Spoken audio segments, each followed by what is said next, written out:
beginning, nutraceutical industry is an offshoot of Ayurvedic plant medicines.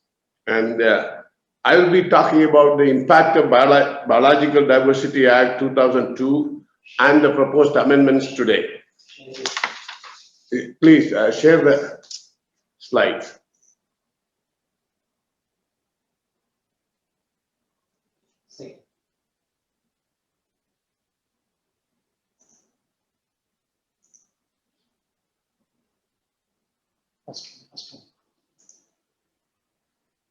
Go to page 1, yeah. And open up so I can see the full page, yes. Now, all three of us can go away from the page. Move it away, move it away. Move it out. No, move it out. Yes, good, thank you. Now, then we go to the second page. There are three prime concerns that any country has. Food security, we are okay there.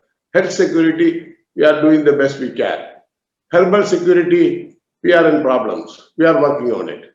Now, let's also talk about the intent of Biological Diversity Act.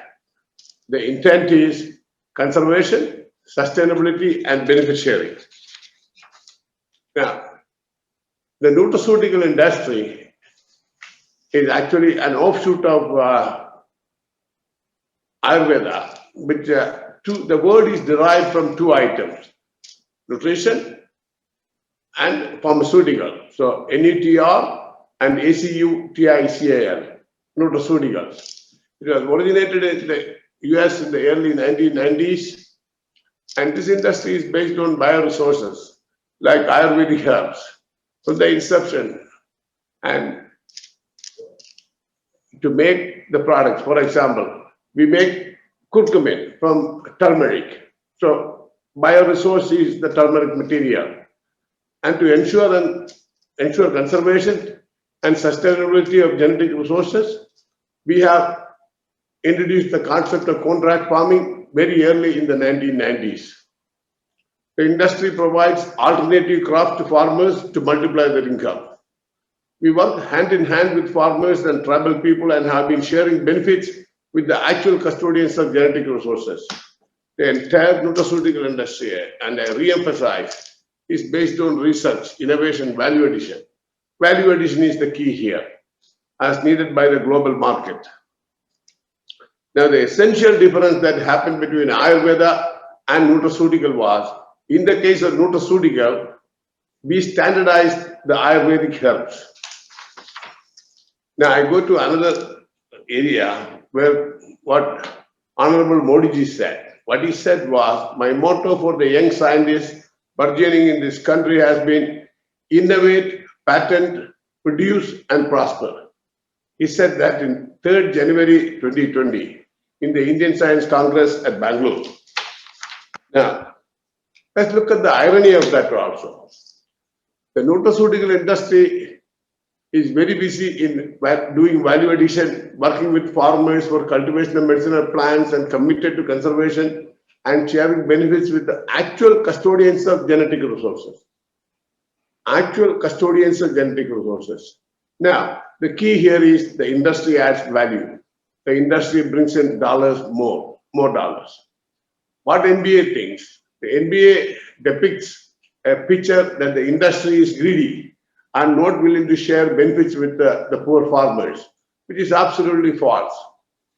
NBA itself clearly shifted from conservation to extraction of money, and to justify the existence of NBA, they need to collect cess and police the entire herbal industry.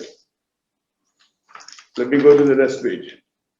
See, what is our contribution to the nutraceutical industry in the economy? See, as of now, but that we started in the 1990s, India's share is 4.2 billion in the $385 billion business. And our export is about 1.2 billion, very minuscule, 0.31. Now, there are 200 MSME nutraceutical industries in the country that is generating this kind of income. And they are providing employment for the people and the opportunities for farmers.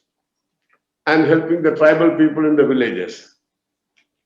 Now, what are the impediments the Biodiversity Act brings to the industry? The proposed amendments by NBA would harm the sector substantially and thereby reduce income of farmers, tribal people, and the industries. Number one, value-added products, originally exempted, being brought back under Biological Diversity Act for collection of cess. Cultivated medicinal plants, originally exempted, being brought under Biodiversity Act, again for collection of cess. Normally traded as commodities, originally exempted, being brought under BD Act for collection of cess. Intimation by Indian company being converted to prior permission, that's not an important fact. Indian companies turn into non-Indian entity even with one foreigner equity or OCI cardholder, despite they are incorporated in India and they have an Indian management. Very harsh penal provisions under section 55 to 58. Now again, the present act, the value-added product exempted as per section 2C. However, NBA levies access benefit sharing. There again, there is a problem with the patent office. Delhi Patent Office will grant patents on value-added product, while Chennai Patent Office refused to grant patents on our value-added product-based patents. What is proposed? NBA to delete NBA deleted VAP, value-added products, section 2P, and amended the exemption clause, section 2C. The net effect, R&D on natural products and value addition is totally discouraged. What needs to be done is to retain value-added products and NBA to issue notification clarifying that value-added products like oils, oleoresin extract, and isolated purified phytochemicals are exempted from the purview of ABS as intended in the original Biodiversity Act of 2002. Again, coming into value-added products, item number 2, the NBA has deleted section 2P on value-added products, the proposed amendment. This is a repetition only. Now, the last point is very important. With the proposed amendments, the importers and the exporters will have to obtain approval for each consignment from NBA, which is impractical, and all have to pay cess on these oleoresins, extracts, and phytochemicals. The importers will no longer stay with us and switch to other countries for hassle-free business. If these value-added products are treated as biological resources, all our exports will come to standstill immediately. Now, I just want to show an example of value addition. In the case of turmeric, when you make curcumin, you have added value addition of 250% more. See, India needs that. Now, normally traded as commodities, NTAC. Section 40 of the BD Act clearly exempts the normally traded as commodities like turmeric, black pepper from the provisions of the Act, since they are available in abundance. Now, ABS is levied on wrong premise that NTAC bioresource can only be traded as commodities, and when you use for value addition, you have to pay ABS. Not correct. It was never intended that way. It's an amendment that is coming up. They want to add this one. Now, NBA also demands prior approval and ABS if industry wants to add value to these genetic resources through research, patents, and commercialization. Now, this prior approval tamasha takes us back to the license Raj era of the 1960s. For everything you do, you need an approval from NBA. See, it changes the inference. It is completely alien to the Act. NTAC must be exempted without any rider. The industry should be allowed to add value to these plant species and help the country earn foreign exchange.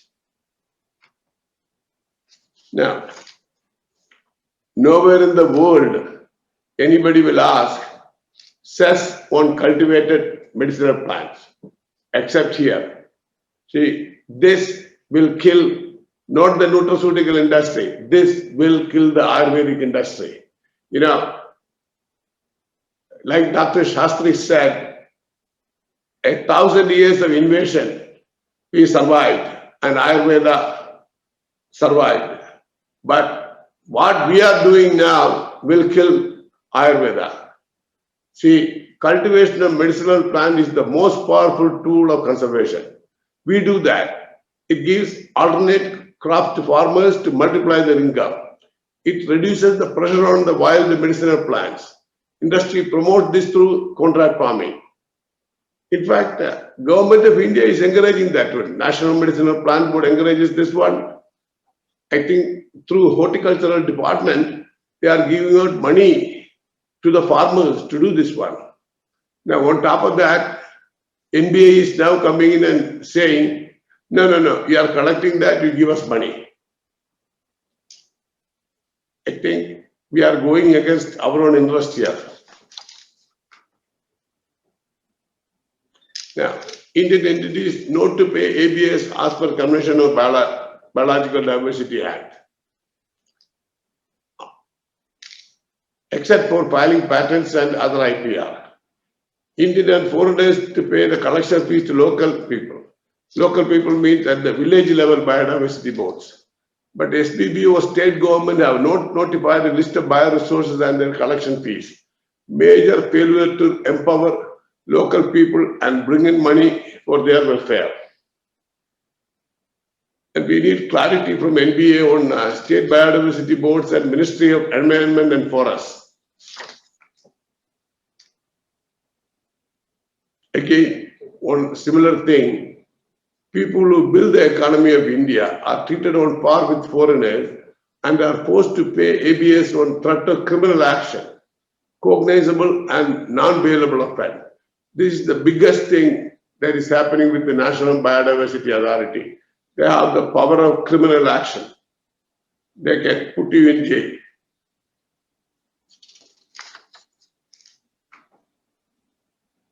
Non-Indian entities. It's not harmonized with the Companies Act, fiscal laws, and Citizenship Act as amended in 2005. Now, the blue section that you are seeing, there is some of the amendments that is happening. The red section in this slide will tell you the proposed amendments went on further to classify Indian companies as non-Indian under section 31A if they import any bioresource which also occurs in India. See, here the problem is black pepper may be available in India, but it may not be enough for our exports. So we have to bring in from other countries. If you do that, you become a foreign company, even if you are an Indian company. Now that is against World Trade Organization requirements. We need to balance our requirements versus what we can get from outside. And the most important thing is we are adding for a commodity value addition in India, and we are earning the value addition dollars.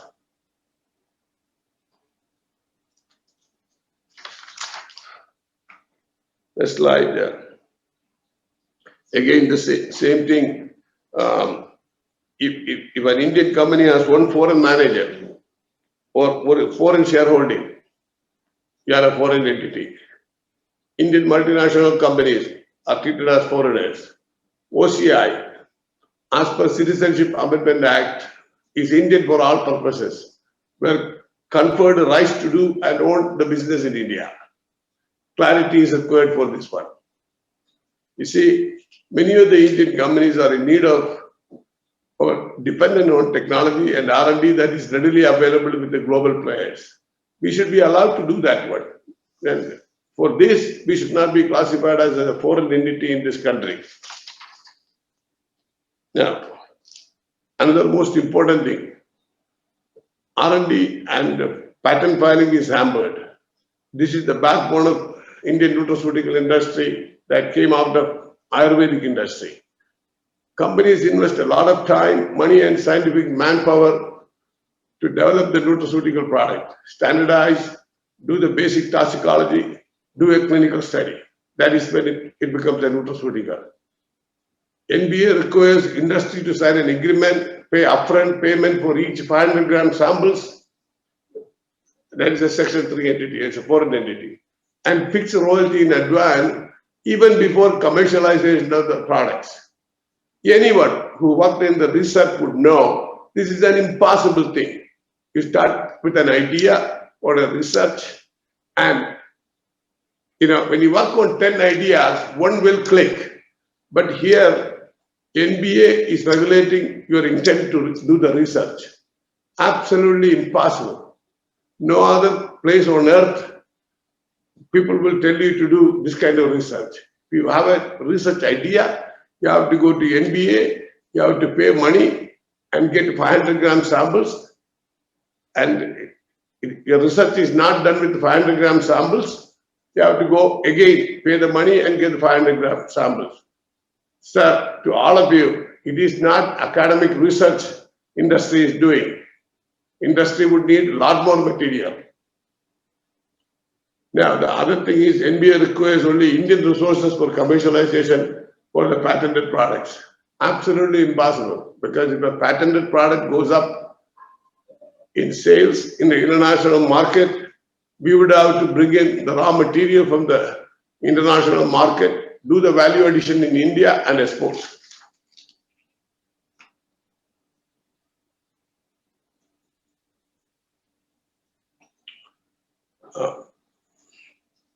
Finally, all I have to say is we are destroying this platform for the present and generations to come if we continue with these policies. Now, the next section is a very important section. Criminal liability to be removed and made civil liability. Non-compliance is criminal offense. Offense is cognizable and non-bailable. Cases have been filed and people have been jailed. All requests to change to civil jurisdiction has been ignored. Now, possession of bioresource is an offense. The forest officers can raid any premises on mere suspicion and compound offense by taking money and closing the case without referring to court. Court can take cognizance on complaint of any person. These are things never heard of. A company might as well stop working from India and go to some other countries. What is requested is criminal liability to be changed and made into civil jurisdiction, and option given for alternate dispute resolution such as arbitration and mediation. Now, one or two words about Savi Sabinsa Group. In a sense, we were pioneers in the nutraceutical industry. We have 290 plus international patents, and we have 300 plus pending. We employ about 1,500 people directly and many thousand more indirectly. We have a stronghold of 10,000 plus farmers engaging in contract farming for us. And we were the first company to introduce standardized medicinal plant extract to the developed market like US, Europe, and Japan. We also take up medicinal plants like Coleus phoscoli for commercial cultivation through research. We work with forest departments. For example, we work with the Madhya Pradesh Rajyavan Vikas Nigam. We have committed 5 crores, and for the last 4 years, we planted 50,000 Vijayasar trees. And we have an ongoing conservation efforts for cocoa plantations at an estimated cost of 4 crores. We also license in patents from government departments like CSIR and ICMR and create international markets for these patents. So essentially, companies like us work with the government. We contribute to the cultivation of medicinal plants. The next 2 pages are summary. These are our requests. R&D on natural products. Please motivate us. Don't tell us, take the license.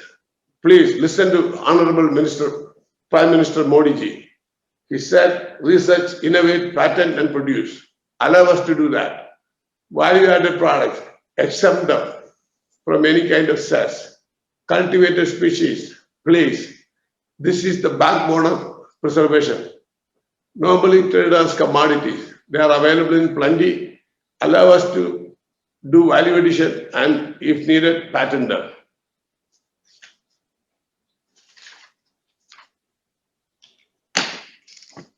The distinction between non-Indian companies and Indian companies need to be cleared up. Indian companies to be exempted from ABS as per existing act and clarification to be issued to SBBs. List of bioresources and corresponding collection fees to be notified in every district by a nodal biodiversity management committee. That is the village level committee. That is where we need to pay the money. Criminal jurisdiction to be removed. I have made this point before also. And thank you very much. Thank you.